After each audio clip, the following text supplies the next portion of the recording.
Good morning everyone. Now today we will discuss about grouping of cells. तो sales की grouping के बारे में आप पढ़ेंगे इसमें. First of all, when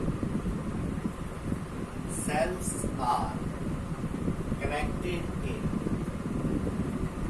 series, when cells are connected in series, in helping manners आप लिख लीजिए. in helping manners. ये हेल्पिंग मैनर्स क्या होता है? अभी आपको सर्किट देखकर पता लग जाएगा ये क्या होता है हेल्पिंग मैनर. ये देखिए, एक सर्किट में डिजाइन कर रहा हूं.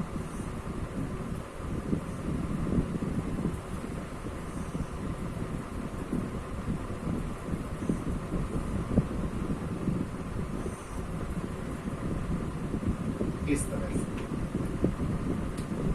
सपोज यहाँ पे आपने कोई एक्सटर्नल रेजिस्टेंस लगा दिया, क्योंकि सर्किट होता है, सर्किट के अंदर जो आप रेजिस्टेंस लेते हो वो तो होता ही है, साथ में एक्सटर्नल सर्किट भी काफी लगाते हैं और होते हैं वो, तो उनका भी मेजरमेंट हमें उतना ही जरूरी होता है. उसके बाद यहाँ पर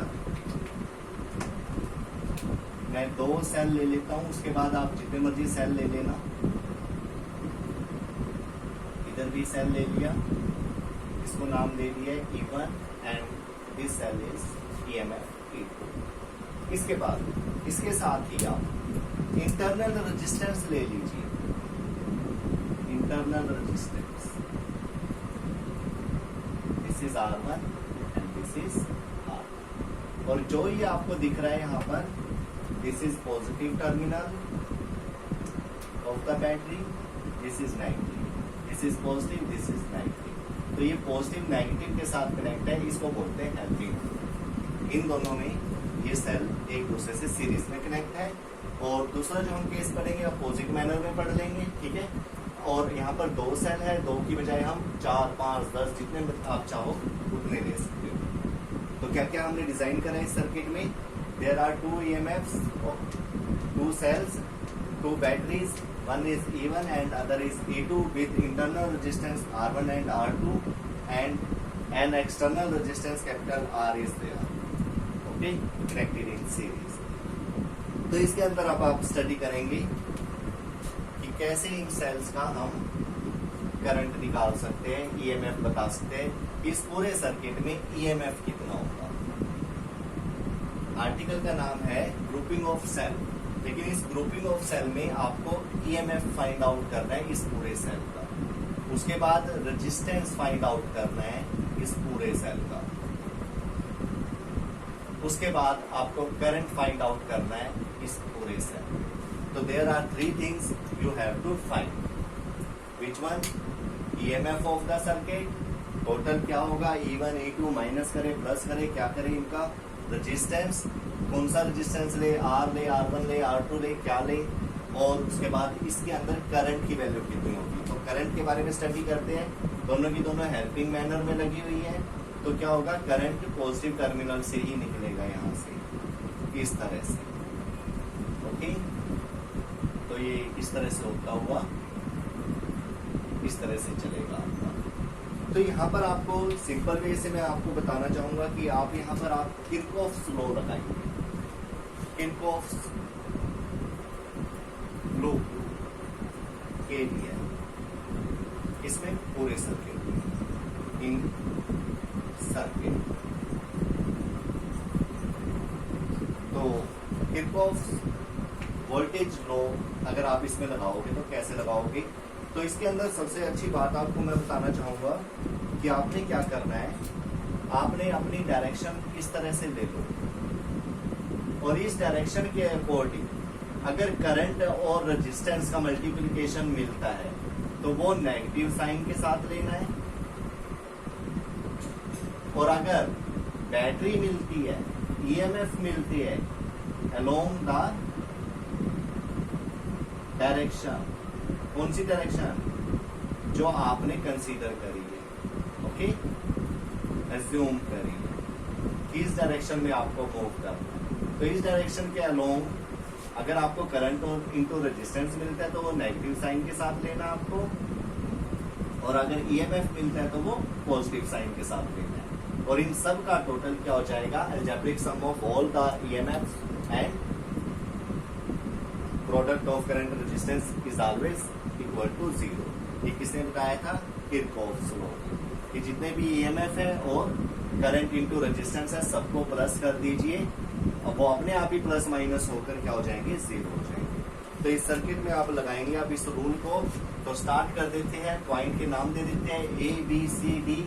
ए से स्टार्ट करते हैं और ए तक ही पहुंच जाएंगे, ए से बी तक चले तो यहाँ पे सिर्फ करंट है, नो रेजिस्टेंस इज देयर। हमें तो ईएमएफ और क्या देखना है, करंट और रेजिस्टेंस, ये दो चीजें देखनी है, तो यहाँ पर नहीं मिलेगा। बी सी में चलिए, यहाँ पर करंट आई है और रेजिस्टेंस आर है, और इसी डायरेक्शन में जिस डायरेक्शन में मेरा ये रेड कलर का निशान है, देखिए साइन है, तो आपने क्या करना है, सबसे पहले माइनस आई आर लगा देना है। उसके बाद सी टू डी, यहाँ पर भी कोई रेजिस्टेंस नहीं है, छोड़ दीजिए इसको।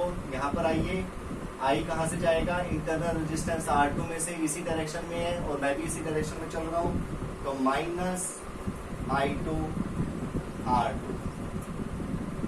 उसके बाद हमारा EMF E2 आ गया है, माइनस प्लस, ये तो बिल्कुल मेरी ही डायरेक्शन में है तो आपको ये प्लस के साथ लेना है। आई होप आपको ये चीज समझ में आई होगी। प्लस E2, आई आर ले रही है तो डायरेक्शन के अलोंग नेगेटिव, बट अगर EMF सेल आ जाता है तो उसको हमारी डायरेक्शन में है तो वो पॉजिटिव लेना है। उसके बाद आगे चलिए, फिर करंट आई R1 में से जाएगा तो क्या हो जाएगा, सॉरी करंट आई है, I2 R2 नहीं लगाना, ठीक है। E2 के बाद कहाँ से जाएगा वो आई, R1 में से, तो this is minus I R1। ये माइनस आई R1 होगा क्योंकि मेरी डायरेक्शन के अलोंग चल रहा है। और E1 आ गया, E1 और E2 देखो एक जैसे ही है, ये बिल्कुल मेरी डायरेक्शन के अलोंग है तो ये प्लस E1, और all these addition will be equal to 0। After that आप इसको अब सॉल्व करिए। E1 E2 को आप इस तरह से यहाँ पर लिख दीजिए, E1 प्लस E2 रीअरेंज कर रहे हैं, करंट को उधर ले जाइए, IR plus IR1 plus IR2। Now common ले लीजिए I को, R plus R1 plus R2, this will be equal to E1 plus E2. Now from there I is equal to E1 plus E2 upon R plus R1 plus R2. Okay, तो यहाँ से आप इसको compare करिए ohms law से, या फिर अभी इसको एक स्टेप और कर देते हैं हम।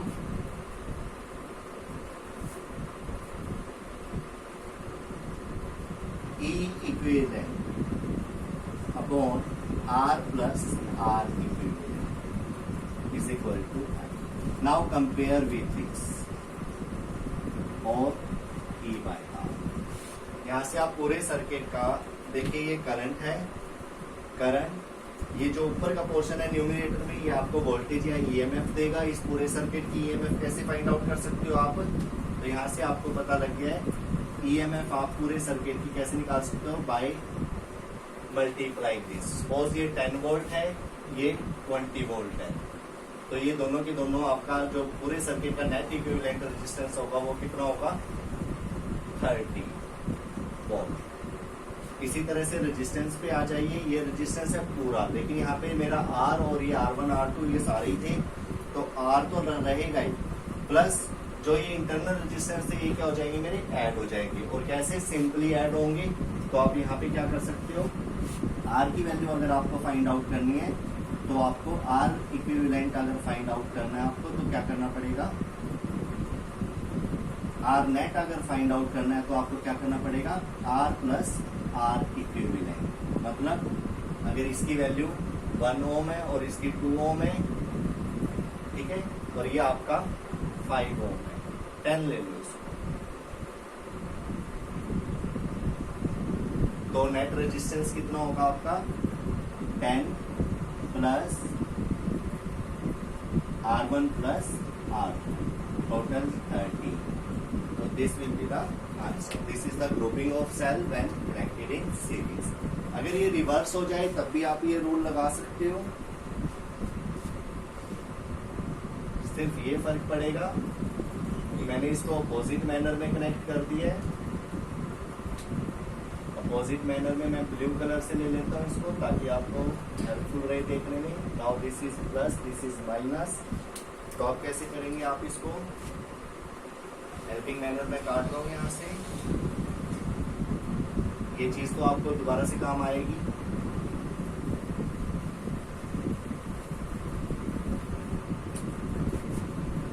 तो आप अपोजिट मैनर कर दिए। क्या कर दिए? Opposite manner, in opposite manner कर दिए। तो अब आप दोबारा से केवीएल रूल लगाएंगे यहाँ पर। केवीएल रूल में क्या, ए से चलते हैं दोबारा से। चलिए ए से बी में कुछ नहीं है, बी से सी में क्या हो जाएगा, माइनस आई आर। फिर सी से डी में कुछ नहीं है, डी से आगे चलिए, आई आर टू में से जाएगा minus I R two. But यहाँ पर ये बैटरी अपोजिट हो गई है ई टू, तो आपको ये माइनस साइन के साथ लेना है। This is the difference. After that I R one में से माइनस आई आर वन, क्योंकि ये मेरी डायरेक्शन की अलोंग ही है। और E1 क्या होगा, प्लस साइन के साथ, is equal to C2। Now again E1 minus E2 को इस साइड रख लिया आपने, बाकी सभी क्वांटिटी को उधर दे गए, और ये सारी कैसी हो गई है, प्लस साइन के साथ। Now I common R1 plus R2 and this is E1 minus E2। Now simplify it, E1 minus E2 upon R plus R1 plus R2। तो आप इसको कैसे लिख सकते हो, E equivalent upon R plus R equivalent. Now compare with this formula by Ohm's law. तो जो ये ऊपर पार्ट है ये आपका E इक्विवेलेंट, ये आपको कैसे मिलेगा, बाय सब्ट्रैक्टिंग दीज। इसमें से इसको माइनस कर दीजिए, ठीक है। तो क्या होगा, देखो करंट की डायरेक्शन आपने ऐसे लिया ना, तो इसका मतलब E1 is greater than E2 है, क्योंकि अगर E2 बड़ा होता और E1 छोटा होता तो करंट की डायरेक्शन ऐसे होती है, ऐसे मूव करवाना होता। तो यहाँ से आप डायग्राम देखकर पता लगा सकते हो कि E1 E2 से बड़ा है। तो E1 माइनस E2 करके आप इस पूरे सर्किट की वोल्टेज को, EMF को फाइंड आउट कर सकते हो। और अगर आपको रेजिस्टेंस चाहिए तो रेजिस्टेंस में आपका कोई फर्क नहीं पड़ेगा, जैसे पहले निकाला था सेम थिंग इज देयर। तो नेट रेजिस्टेंस आप कैसे निकाल सकते हो, by taking capital R external circuit and after that R1 plus R2, यानी कि ये सारे सीरीज में there is no effect on the net resistance, इसमें कोई माइनस नहीं होगा, ये ऑल विल बी ऐड, ठीक है, सभी ऐड होंगे। तो this is the topic of grouping of cells when they are connected in series। इसके बाद हम नेक्स्ट आर्टिकल करने वाले हैं जब वो इसमें हो पैरेलल में कनेक्ट। अगर आप इसमें 2 की बजाय 3 या 4 सेल भी ले लोगे तो क्या हो जाएगा, इसी तरह से फार्मूला बन जाएगा। मैं एक बार लिख देता हूँ। सपोज आपने 4 सेल ले लिए, E1 I is equal to क्या हो जाएगा formula, E1 plus E2 plus E3 plus E4 so on. और इसी तरह से R1 plus R2 plus R3 plus R4 so on. अगर इसमें कोई बैटरी आपने अपोजिट लगा दी है, सपोज आपने E3 अपोजिट लगा दी है, ठीक है, E1 अपोजिट लगा दी है, तो क्या फार्मूला आ जाएगा, I is equal to minus E1 plus E2 minus E3 plus E4 plus E5 so on. बाकी सब प्लस के लिखे जाएंगे, इन दोनों को जो अपोजिट में ये माइनस में लिखा जाएगा। बाकी उल्टा भी हो सकता है, ये प्लस भी हो सकता है और बाकी माइनस हो सकता है, अगर करंट की डायरेक्शन के ऊपर वो डिपेंड करेगा, ठीक है। और R में कोई फर्क नहीं पड़ेगा, R तो सारा का सारा क्या हो जाना है, ऐड ही होना है, ओके। तो ये तो इस तरह से ऐड ही होता चला जाएगा। There is no confusion in taking the value of net resistance. After that, we will study about grouping of cells when connected in parallel. Parallel में होंगे, इसमें भी आप क्या करेंगे, सबसे पहले 2 सेल लेंगे और उनको पैरेलल में कनेक्ट कर देंगे। सेल ले लेंगे सबसे पहले, पैरेलल में कनेक्ट कर देंगे। उसके बाद एक एक्सटर्नल रेजिस्टेंस ले लेंगे, वो इसके साथ कनेक्ट कर देंगे, क्योंकि एक्सटर्नल रेजिस्टेंस तो होता ही है पूरे सर्किट में, कहीं ना कहीं सेल के अलावा बहुत रेजिस्टेंस होते हैं, तो इसको हम कलर दूसरा दे देते हैं। ठीक है, ये पॉजिटिव टर्मिनल, ये negative, this is positive, this is negative. ये भी आपके रिवर्स हो सकते हैं, ये पॉजिटिव है, ये यहाँ पे नेगेटिव भी कर सकते हो। तो फर्स्ट ऑफ ऑल हम क्या कर रहे हैं, पॉजिटिव पॉजिटिव ले रहे हैं दोनों। दूसरा इसका नाम दे देते हैं E1, इसको E2। इंटरनल रेजिस्टेंस ले लीजिए इसकी पास, इंटरनल रेजिस्टेंस इसके लिए क्या लेंगे, छोटा सा ही रेजिस्टेंस लेंगे, R1 R। ये दो रेजिस्टेंस आपने ले लिए। अब करंट कहाँ से फ्लो करेगा, yes, positive terminal of the battery से। सपोज यहाँ से I1 करंट आया है और यहाँ से I2, तो ये दोनों के दोनों एक पॉइंट पर आने के बाद क्या होगा, कंबाइंड होके करंट I दे देंगे। कौन सा रूल लगाए यहाँ पर, जंक्शन रूल, KCL। कौन सा रूल लगाए, KCL। तो किरचॉफ लॉ से मैं आपको ये सारे के सारे सॉल्व करवा रहा हूँ, क्योंकि आपकी प्रैक्टिस हो चुकी है, आपने काफी न्यूमेरिकल सॉल्व करे इसको लेकर। तो यहाँ पर आकर करंट B पॉइंट पर क्या होगा, दोबारा से ये करंट आपका दो हिस्सों में डिवाइड हो जाएगा, I1 और I2। आई होप आपको ये सर्किट समझ में आ गया होगा। क्या करा आपने, ग्रुपिंग ऑफ सेल करा है, और ग्रुपिंग ऑफ सेल में कौन सा केस ले रहे हो, when cells are connected in parallel. कैसे कनेक्ट है वो, पैरेलल में कनेक्ट है, तो ऐसे ले रहे हैं आप। तो इसके अंदर आपको क्या करना है, लूप लेंगे। तो लूप लेंगे आप, सबसे पहले कौन सा लूप लेंगे, ए से स्टार्ट करते हैं, A R B, ऊपर से आ जाइए E1 A। ओके, और दूसरा लूप यहाँ पर लिख लेता हूं मैं, लूप A R B, उसके बाद E2 एंड अगेन E। तो लूप में फिर दोबारा से किरचॉफ KVL रूल लगाएंगे हम। KVL rule you know very well, Kirchhoff voltage law. तो according to this direction you have to take the value. आप कैसी डायरेक्शन में लेंगे वैल्यूज को, इस डायरेक्शन में। ठीक है, इस डायरेक्शन में आप वैल्यूज को देना शुरू कर देंगे। कैसे, ए से चलिए, यहाँ पे कोई रेजिस्टेंस नहीं है, जैसे ये करंट यहाँ से जाएगा अलोंग इन वाई डायरेक्शन, ठीक है, तो क्या होगा, ये -IR। उसके बाद यहाँ पर आइए, कोई नहीं है यहाँ पर, I1 जा रहा है R1 में से, यस और नो, तो ये मेरी डायरेक्शन में -I1 R1। फिर ये देखिए बैटरी बिल्कुल इसके अलोंग है, तो ये +E1 और ये स्टॉप इज इक्वल टू 0। इधर आ जाइए, ए से यहाँ पे फिर दोबारा से -IR, B पॉइंट से I2 जा रहा है, अब कहाँ से, R2 में से, तो -I2 R2, this one plus E2 is equal to 0। तो ये दो इक्वेशन आ गई है, और इसको आपने सॉल्व करना और आंसर आपके सामने। कैसे, यहाँ से आप I1 की वैल्यू ले लीजिए,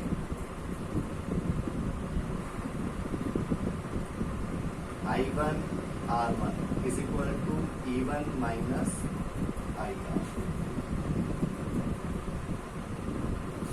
तो I1 क्या होगा आपका, E1 -IR upon R।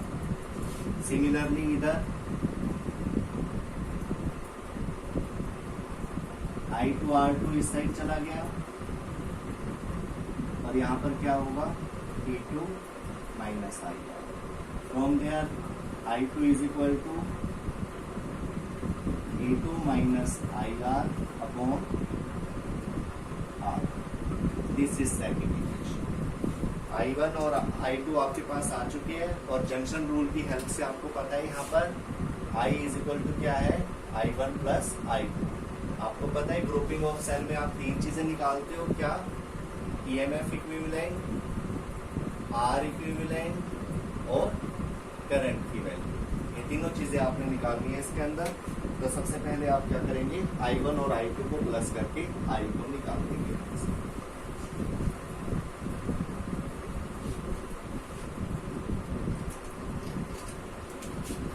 We know that I is equal to I1 plus I2. Put the value of I1 and I2 here. I1 की वैल्यू क्या थी, यहाँ पर लिखी हुई थी अभी, E1 minus IR upon R1 plus what is the value of I2, I2 की वैल्यू ये यहाँ पर लिखी हुई है, E2 minus IR upon R2। Okay, now आप इसको अलग अलग लिख सकते हैं इस तरह से, E1 upon R1 minus IR upon R1 plus E2 upon R2 minus IR upon R2। E1 और E2 वाली टर्म को एक साथ लिख लीजिए, E1 upon R1 plus E2 upon R2। यहाँ पर क्या बचेगा आपको, minus IR upon R1 minus IR upon R2। तो दिस ये किसके इक्वल होगा, I। ठीक है, यहाँ तक कोई दिक्कत तो नहीं है, यहाँ पर सारी वैल्यू सही लगाई है आपने। गुड। उसके बाद यहाँ से आप R1 R2 एलसीएम ले लीजिए, ये क्वांटिटी बन जाएगी E1 R2 और R1 से R1 कैंसल और R2 से R2 कैंसल, R1 इससे मल्टीप्लाई हो जाएगा प्लस E2 R1। तो ये आपकी एक क्वांटिटी हो गई, माइनस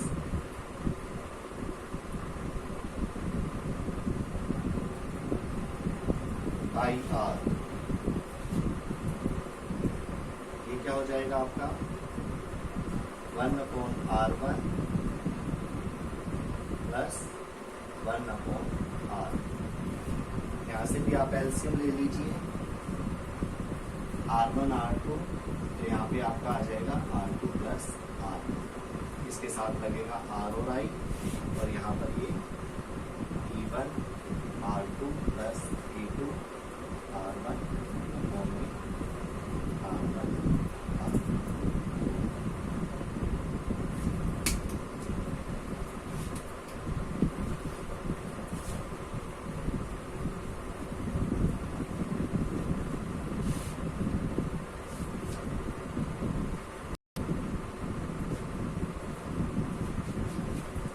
इसके बाद आपको पता है कि ये सारा I के इक्वल है, तो आप इस I वाली टर्म को इस तरफ ले आइए। क्या होगा, ये डायग्राम में रफ कर देता हूँ।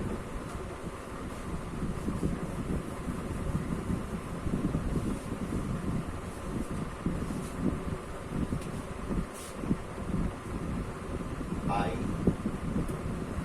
ये plus IR, R1 plus R2 लिख लीजिए इसको, अपॉन में R1 R2 is equal to क्या हो जाएगा, E1 R2 plus E2 R1 upon R1 R2। तो अभी इसको काट नहीं सकते हम, अभी क्या करेंगे, इसको सिंप्लीफाई करेंगे। R1 R2 एलसीएम ले लीजिए, I R1 R2 plus I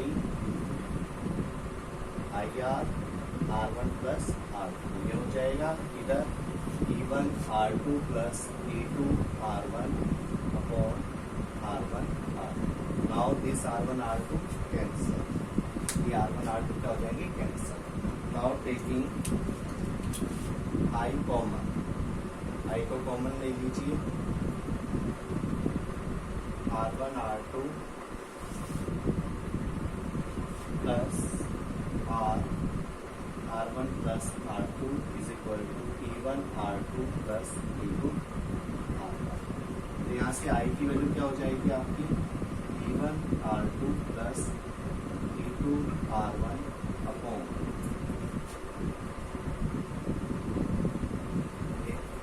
सारे में से कॉमन था, तो R1 R2 plus R1 plus R2, ये कोई ज़्यादा मुश्किल नहीं है, ये तो जस्ट सिंप्लीफाई एक एक स्टेप करके कर रही है, दैट्स वाई थोड़ा सा लेंथी हो रहा है।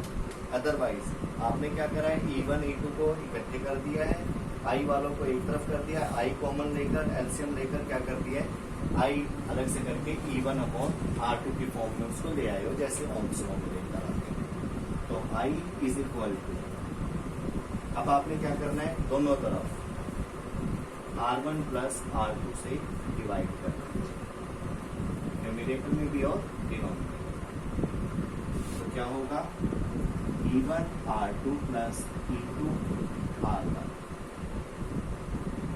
Upon R1 plus R2। नीचे क्या होगा, यहाँ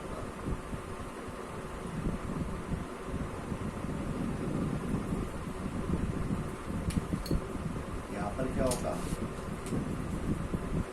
R1 R2 अपॉन में आ जाएगा R1 plus R2 plus R1 plus R2 upon में यहाँ पर भी क्या आ जाएगा, अलग अलग लिख दिया इन दोनों के लिए R1 प्लस R2, ये कैंसिल हो जाएंगे आपस में।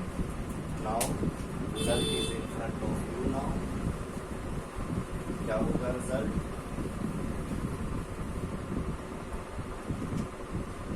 I is equal to E1 R2 plus E2 R1 upon R1 plus R2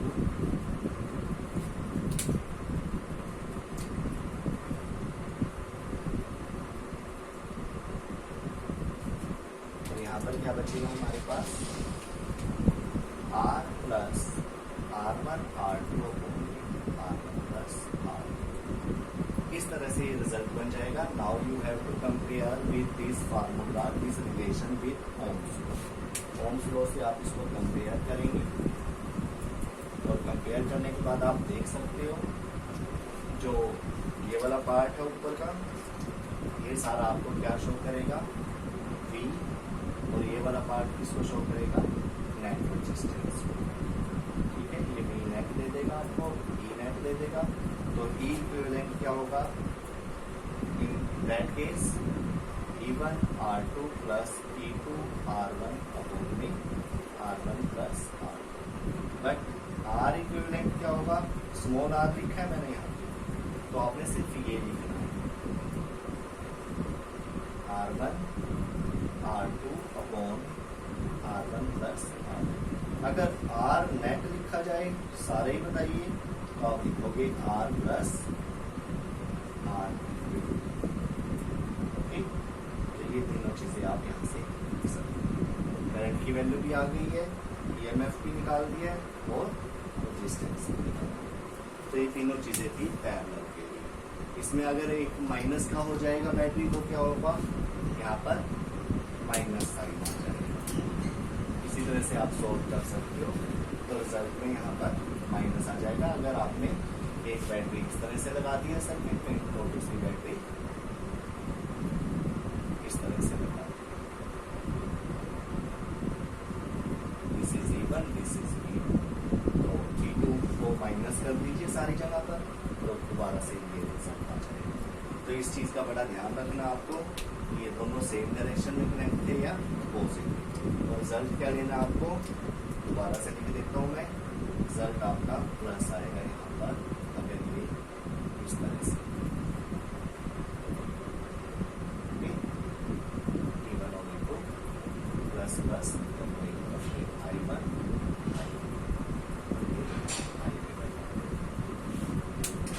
thank you. इसके बाद हाँ, ग्रुपिंग ऑफ सेल N के लिए भी है, रो और कॉलम में हो जाए, मिक्स हो जाए, मिक्स ग्रुपिंग है, वो भी देख लीजिए एक बार। Grouping of cell, mix grouping of cell, mix grouping of cell. Mixed grouping of cell क्या है, मिक्स्ड ग्रुपिंग ऑफ सेल में क्या होता है, इसमें भी आपको नंबर ऑफ सेल्स लेने होते हैं, लेकिन कितने ले लिए आपने, सपोज है। इसी तरह से आपने ये सेल सिर्फ ऐसे ही नहीं, साथ में इस तरह से यहाँ पर भी लेंगे, ये भी कितने हैं n, और इस तरह से चलते हुए आपको ये सारा का सारा कवर अप करना है। सबका ईएमएफ क्या है, E।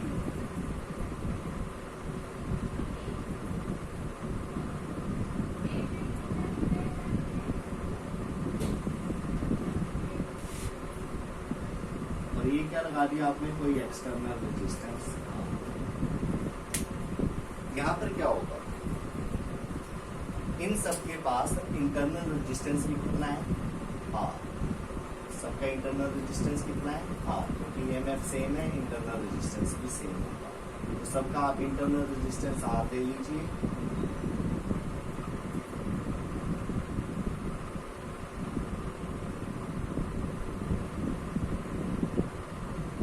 ईएमएफ E ले चुके हैं, ये नंबर ऑफ सेल n है, n है, n है, n है, इस तरह से चलते जाइए।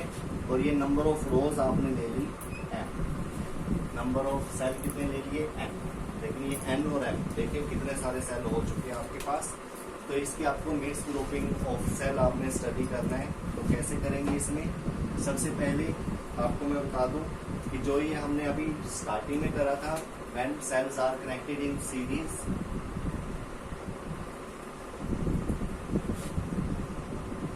तो उसमें positive terminal negative, positive negative, negative के साथ पॉजिटिव अटैच था, तो यहाँ का पूरे की पूरी वोल्टेज कितनी आ जाएगी, एम्पी। ये आपकी ऊपर का ईएमएफ, ठीक है। ओके, इस तरह से इसका भी क्या होगा, एनई, एनई, इस तरह से आता चला जाएगा। तो सबका वोल्टेज कितना आ गया इसका, एन। तो ई इक्विवेलेंट कितना आ चुका है, एन। सिंपल इस तरह से लेना है आप। उसके बाद रेजिस्टेंस की बात करते हैं, आर आर आर, रेजिस्टेंस कितना होगा, एन आर, सीरीज में कनेक्ट है ना एन, तो एन आर, इसका भी एन आर, इसका भी एन आर, इस तरह से रेजिस्टेंस। ओके, एक ये बाहर भी एक्सटर्नल रेजिस्टेंस है, इसको बाद में लेना है। तो पहले इसको ले लीजिए एन आर। अगर N R N R N R resistance ये सारे के सारे आपके पैरेलल में लगे हुए हैं, तो आप इसको कैसे लेंगे, 1/NR plus 1/NR plus 1/NR, इस तरह से करेंगे। NR एलसीएम आ जाएगा 1 प्लस 1 प्लस 1, लेकिन इन सब का 1 प्लस 1 प्लस 1 का समेशन क्या होगा, कैपिटल है। दोनों वेरी वेल, ये जो जितनी भी रो थी ये हमारे पास कितनी थी, M। तो M/NR, this is the equivalent resistance. ये क्या होगा, इक्विवेलेंट रेजिस्टेंस होगा इस पूरे से।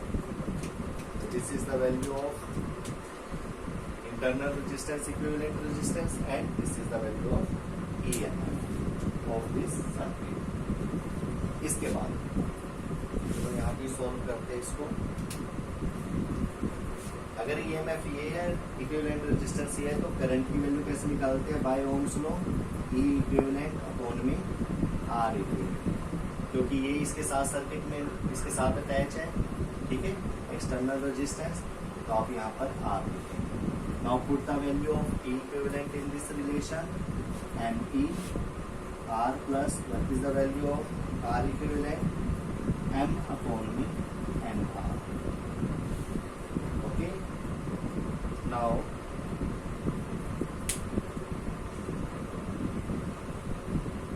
this is the relation by which you can calculate the equivalent, R equivalent and current in this circuit.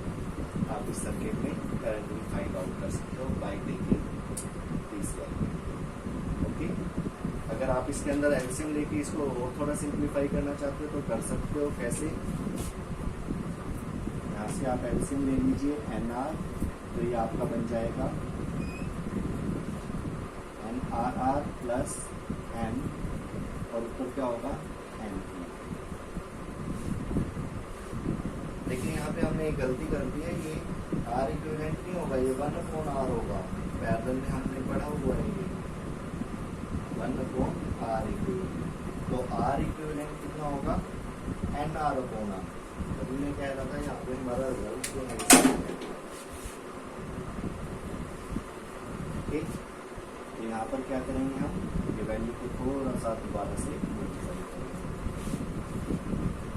तो N E upon R plus N R upon, now इसमें नीचे डिनोमिनेटर पार्ट का LCM ले लीजिए, M R plus N R हो जाएगा ये, upon ऊपर क्या था हमारे पास एन ई।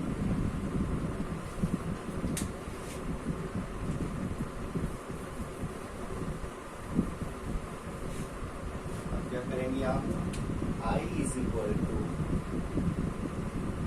ये एम ऊपर चला जाएगा, M into N E upon में M R plus M R. In this way you can find the value of I and equivalent। EMF का इक्विवेलेंट कितना होगा, M को लेकर, वो सिर्फ N को लेकर था, NE, ठीक है, ये वाला इक्विवेलेंट अलग था। अब ये वाला E डैश से ले लो, इसको E से ले लेते हैं, चलो एक सीरीज का हो गया, लेकिन सारों का क्या होगा, with M I dash equivalent, तो इसकी वैल्यू आ जाएगी M। और R इक्विवेलेंट कितना होगा, R नेट कितना होगा आपका, R net M R plus M R. और अगर सिर्फ इंटरनल रेजिस्टेंस की बात करी जाए, सिर्फ इसकी, तो आपको पता है इस एम आर के फोन में क्या जाता है, एम आ जाता है। तो इस तरह से आप क्या कर सकते हैं, E इक्विवेलेंट आर नेट और I, मतलब इस सर्किट का EMF, रेजिस्टेंस और current. How will you calculate? By this relation, you can find the values of all these. I hope आपने ये समझ लिया होगा। Thank you. Have a nice day.